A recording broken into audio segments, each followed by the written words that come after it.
pala. Magandang umaga sa inyong pong lahat, mga kapatid at kaibigan.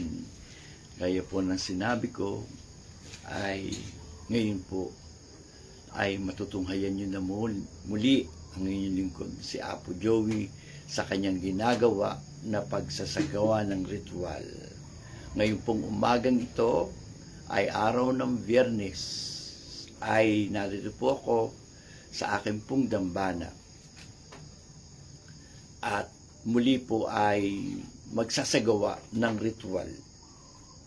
So sa iyo po mga nagnanais na magpagamot, naghahanap po ng legit, nais po ng gamutan online, yun po, o tinatawag na healing distance, na nasa ibang bansa o nasan man lugar kayo po ay akin pong inaniyahan, kayo po ay makipag-ugnayan lamang po sa akin at ako po ay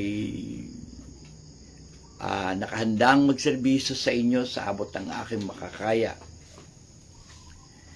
Gaya po ng nasabi ko po, muli pong magbabalik ako sa pagla-live at yung pong atabayanan nyo po yung mga gagawin ko po na bagong journey na pagbablog.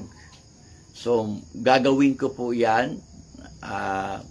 So pakiabangan nyo na lang po yung mga bagay. Mag-update po ako sa Facebook. Yun lang po. Abangan nyo po yung mga TikTok ko.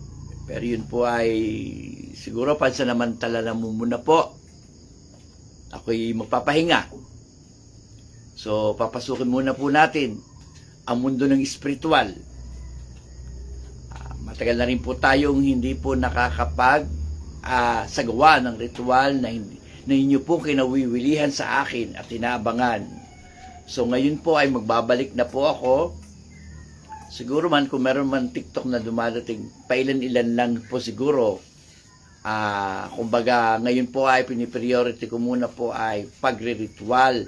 Dahil alam nyo po, sa napapansin ko po, kapag hindi po tayo tumututok at nagsasagawa, ay marami po tayong nagiging kalaban. Gumagawa po sila ng hindi maganda.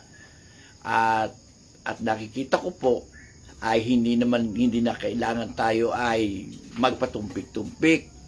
Kailangan putulin kung ano man ang mga masasamang yan. Kung may mga gumagawa ng masama, ay hayaan natin na sila'y magtanim sa kanilang ginagawa.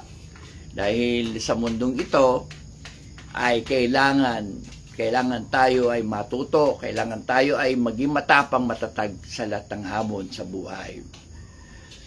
At yung mga taong gumagawa, hindi rin niya nagtatagumpay. Aani rin niya kung ano ang kanilang ginawa, ano man ang kanilang itinatanim sa buhay. Kita naman po ninyo, ang tao na kapag gumawa ng masama sa kapwa, ang kapalit naman yan po ay hindi rin nagtatagumpay. Hindi rin umaasenso ang buhay ng taong ganyan na lagi ang gusto ay lagi naman lamang sa kanilang kapwa. Kita na naman yung ang buhay. Kahit anong gawing pagkayod, anong nangyayari, hindi umaasenso. Kaya huwag po kayo na matakot o sa mga taong gumagawa ng ganyan. Yan po ay may hangganan, may katapusan din ang ginagawa. Kaya huwag po kayong malulumbay, matatakot sa mga taong gumagawa. Bakit ito ganito mga ginagawa, hindi napaparusahan. Yan po ay binibigyan pa ng pagkakataon. Pero pag hindi po tumigil, ay yan po ang mangyayari po sa kanila na hindi nila magugustuhan. Kaya maging kumpante, maging panatag kayo, huwag kayong susuko, huwag kayong bibitaw, lagi kayong nakaugnay sa Kanya. Manalangin sa Diyos. Kung dumadating man sa atin ang ganitong unos, mapalad pa rin tayo. Ibig sabihin nun, mahal tayo ng Diyos. Ibig sabihin nun, ayaw niya tayong mawalay. Hindi baga sabi nga, kapag ang isang anak ay nawawala, hinahanap yan ng kanyang magulang. Gayon din po tayo kapag tayo'y nawawalay, nakakalimot. Yan po ay nagpapaalala sa atin sa pamamagitan ng pagsubok, paghamon. At gagaya po ng naranasan ng inyong lingkod, sadya po talagang ako'y pinakilos at ginawa na ako'y